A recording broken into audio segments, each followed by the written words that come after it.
अब बेसिकली अगर हम बात करें यहाँ पर, तो मैं आप लोगों के लिए क्या लेकर के आया हूँ और किस तरीके से आप लोग यूट्यूब पर क्लासेस लेंगे और क्या क्या होगा, वो सारी बातें हम आपको बताएंगे। तो छोटी सी बात, एक प्यारी सी टैगलाइन के साथ में मैंने पढ़ाना शुरू किया था, और ये टैगलाइन जो है वो इसीलिए था क्योंकि इस चीज़ को मैंने प्रूव किया वहाँ पर। इस चीज़ को पहले मैंने खुद ही, यहाँ पर कहते हैं ना कि कोई काम करने किसी को अगर कुछ बताते हो तो पहले खुद पर अप्लाई करके देखो, ठीक है। तो सेम कहानी है कि इंस्पेक्टर हैं, इंस्पेक्टर बनाएंगे। अगर इंस्पेक्टर बनाना है तो पहले इंस्पेक्टर बनना पड़ेगा, ये हमने माना था। हालांकि ज़रूरी नहीं है कि ये बात सत्य हो, ठीक है, ऐसा बिल्कुल भी नहीं है, लेकिन ये मेरे अपने मन की इच्छा थी यहाँ पर कि अगर आप वाकई में बच्चों को गाइड करना चाहते हैं, अगर आप किसी मंजिल के बारे में बताना चाहते हैं, तो पहले आप उन रास्तों से होकर के गुजरिए, ठीक है। जो केदारनाथ कभी गया ही नहीं, वो उन रास्तों के बारे में क्या जानता है। जिसने मतलब स्वर्ग के रास्तों पर चला ही नहीं, जो उनके हवाओं से रूबरू है ही नहीं, वो दूसरों को भक्ति का क्या संदेश देगा। तो संभव ही नहीं है मेरे भाई। इसी वजह से यहाँ पर आज अगर हम बात करें सीजीएल के पोस्ट की या सीपीओ की या भारत में किसी भी परीक्षा की, तो मेरे भाई उसके लिए गाइडेंस का होना, उसके लिए आप लोगों को सही दिशा देना, वो तभी हम दे पाते जब हमने खुद जो है उस कंपटीशन को क्रैक किया होता। तो इसीलिए ये प्यारा सा लाइन है हमारा, और ये आप लोगों की सीरीज़ के लिए भी साबित होता है। इंस्पेक्टर हैं, इंस्पेक्टर बनाएंगे। अब अगर बात करें तो यहाँ पर आपके सीजीएल 2024 में जहाँ पर इतनी सारी वैकेंसी है, उसके बाद में आपका एमटीएस का पेपर है, फिर अगले साल का सीएचएसएल का आपका पेपर हो गया, इस बार के सीएचएसएल का मेंस भी आपका बाकी है, सीपीओ का भी आपका मेंस बाकी है, और तमाम तरह की मेरे भाई परीक्षाएं हैं। तो मतलब ये एसएससी इस बार फुल मोड में है आपको नौकरी देने की। तो अगर इस बार फुल मोड में यहाँ पर है, ठीक है, जिसके अंदर में 2 परीक्षाओं का अगर आप डेट बात करें, जहाँ पर सीजीएल 2024 का पेपर सितंबर से अक्टूबर के बीच में होगा और 17,727 के करीब में इसकी वैकेंसी है, और एमटीएस का पेपर अक्टूबर से नवंबर तक होगा, जहाँ पर 8,326 वैकेंसी है। मैंने इसके अंदर में सीपीओ और सीएचएसएल इसीलिए नहीं लिखा क्योंकि ये 2 परीक्षाएं आपकी हो चुकी हैं, ठीक है। तो इन 2 पेपर्स के बाद में जहां पर अब तक सीजीएल में जो वैकेंसी की गणना की गई है वो 17,727 वैकेंसी अब तक आ चुकी है। और सबसे अच्छी बात देखो, वैकेंसी ज़्यादा होती है और इंस्पेक्टर पोस्ट कम हो तो वो आपका नुकसान है, जो कि कहीं ना कहीं पिछली बार हुआ था। 35,000 के करीब में वैकेंसी आई थी, लेकिन पोस्टिंग असिस्टेंट और सॉर्टिंग असिस्टेंट के पोस्ट ज़्यादा थे। वैसे केस में अगर आप इंस्पेक्टर लग भी जाते हैं तो भी अगली बार आप पेपर देते हैं, इस वजह से कि आपका पोस्ट थोड़ा सुधर जाए, थोड़ा आपको बढ़िया डिपार्टमेंट मिल जाए। और उस केस में अगली बार जो पेपर होता है उसमें 90% जो सिलेक्शन हो रहे होते हैं वो रिपीटर्स के हो रहे होते हैं, फ्रेशर्स को कम मौका मिलता है। लेकिन इस बार जो है वो थोड़ी अच्छी कहानी है। इस बार जो भी आपकी वैकेंसी मेरे भाई यहाँ पर आई है उसमें इंस्पेक्टर पोस्ट ज़्यादा है। तो बेसिकली अगर हम बात करें दोस्त, तो इस बार आपकी जो लड़ाई है वो ये है 70 दिन वर्सेस 1 पोस्ट। यहाँ पर मैंने 1 सीट नहीं लिखा क्योंकि मैं नहीं चाहता कि मेरे बच्चे सीट के लिए फाइट करें, मैं चाहता हूँ मेरे बच्चे यहाँ पर जो है वो पोस्ट के लिए फाइट करें, मेरे दोस्त यहाँ पर पोस्ट के लिए फाइट करें, मेरे साथ यहाँ पोस्ट के लिए फाइट करें, ठीक है। अगर आप इनकम टैक्स इंस्पेक्टर की पोस्ट के लिए फाइट करोगे तो कोई ना कोई नौकरी लग जाएगी, लेकिन अगर आप एक सीट के लिए फाइट करोगे तो क्या पता आपका सिलेक्शन हो भी या ना हो, ठीक है। तो बेसिकली अगर हम यहाँ बात करें तो सर आपके पास में देख लीजिए यही 2 कहानी है, 70 दिन है और आपके पास में 1 पोस्ट यहाँ पर हासिल करना है।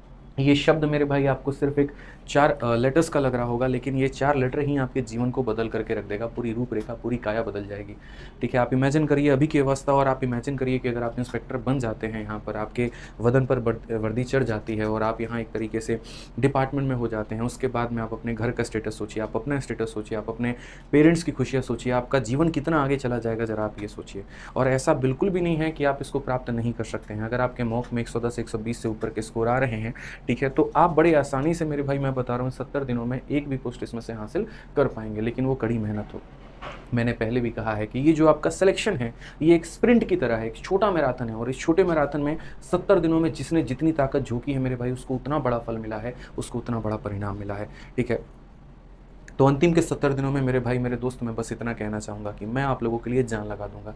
चाहे बात गाइडेंस की आएगी, चाहे बात मॉक टेस्ट की आएगी, चाहे बात गोल्डन कंसेप्ट की आएगी, या बात मैराथन की आएगी, 10 दिशाओं से 10 तरीके से मैं आपके सपोर्ट में खड़ा मिलूंगा, और वो आपको अगले 70 दिनों में दिख जाएगा। सिर्फ ये 51 दिन 51 मैराथन मेरे भाई नहीं होगा, ऐसी 10 चीज़ें और भी मैं लेकर के आ रहा हूँ जो आपकी नैया पार कराएगी, और वक्त रहते थोड़ा थोड़ा कर करके दिखेगा यहाँ पे, ठीक है। तो अगर हम बात करें इन 70 दिनों के अंदर में, जहाँ पर आपकी मैं वैकेंसी दिखाता हूँ एक बार, जो कि मैं कह रहा था इंस्पेक्टर पोस्ट सबसे ज़्यादा है।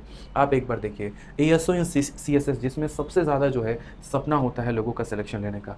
गर्ल्स के लिए सबसे बेहतरीन अगर कोई पोस्ट है ना, लड़कियां अगर मेरे से कई बार पूछती हैं कि सर सीजीएल में सबसे बेस्ट गर्ल्स के लिए पोस्ट कौन सा है, तो वो आपका एएसओ इन सीएसएस है, सेंट्रल सेक्रेटेरिएट सर्विस में असिस्टेंट सेक्शन ऑफिसर का पोस्ट। इसकी जो पोस्टिंग होती है वो दिल्ली में होती है, तो यहाँ पर दिक्कत नहीं होती। कई बार क्या होता है, मैंने अपने सामने देखा, एक पिछली बार की लड़की थी, ठीक है, काजल उनका नाम था, और उनका प्रिवेंटिव ऑफिसर में सिलेक्शन हो गया। वो मुंबई चली गई, और मुंबई जाने के बाद में जब ट्रेनिंग का समय आया तो उनके पेरेंट्स भी उनको छोड़ने गए। लेकिन उनके पेरेंट्स वहाँ से काफ़ी परेशान थे, और उन्होंने फ़ोन कहा कि सर, हमें हमारी जो बेटी है ना वो खुश चाहिए यहाँ पर, ये काफ़ी ज़्यादा यहाँ परेशान है, इसको पीजी नहीं मिल रहा है, इसका खाना यहाँ सूट नहीं कर रहा है, पानी यहाँ का सूट नहीं कर रहा है, तो हम सोच रहे हैं कि इसको रिजिग्नेशन दिलवा दें, और अगली बार चाहे टैक्स असिस्टेंट का ही पोस्ट मिले, ये दिल्ली में ज्वाइनिंग ले ले, क्योंकि हम दिल्ली में ही रहते हैं। तो ये एक सबसे अच्छी पोस्ट हो जाती है जहाँ पर आपको कहीं छोड़ करके कुछ और नहीं जाना है। अगर आपकी शादी भी हो जाती है तो भी आपके ससुराल वाले इस पोस्ट के लिए मना नहीं करेंगे।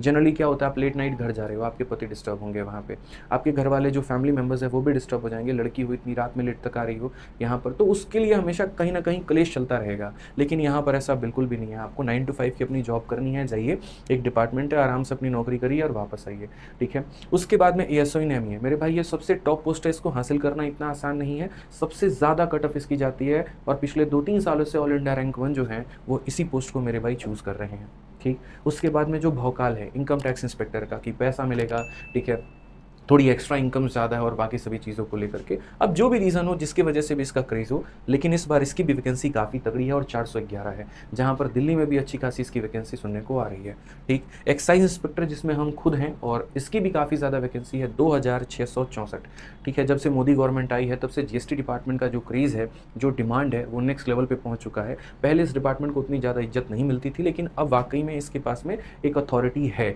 कई ऐसे जोन है जहाँ पर ये कस्टम के जो डिपार्टमेंट है, ये एक्साइज वाले जो हैं वो 2-2, 3-3 रेंज संभाल रहे होते हैं, और उसके बाद वहाँ पर अलग अलग मतलब इनके ड्यूटी भी होते हैं। जैसे नासिक की अगर मैं बात करूँ, जहाँ पर मैं खुद पोस्टेड था, ठीक है, तो वहाँ पर भी मेरे भाई एक एक पर्सन को काफ़ी सारा वर्कलोड रहता था, अच्छा एक्सपोजर यहाँ पर मिल जाता है, ठीक है। प्रिवेंटिव का देखेंगे आप तो उसकी भी 340 और एग्जामिनर की 145 है। 2014 के समय ऑल इंडिया रैंक 1 जो थे वो शायद एग्जामिनर उन्होंने लिया हुआ था, उस समय भी काफ़ी इसका क्रेज़ होता था। एग्जामिनर वो नहीं है जो एग्ज़ाम कंडक्ट करवाता है, एग्जामिनर वो है मेरे भाई जो चीज़ों को एग्जामिन करता है। अंतिम के 3 पोस्ट कस्टम डिपार्टमेंट में आते हैं, ठीक है। इनकी जो वर्दी होती है खाकी होती है, इनकी सफ़ेद वर्दी है, तो इनकी कोई वर्दी नहीं होती, ठीक है। तो काफ़ी बढ़िया तरीके से हम लोगों ने पूरा का पूरा यहाँ पर ब्यौरा रखा हुआ है आप लोगों के आगे, ठीक है।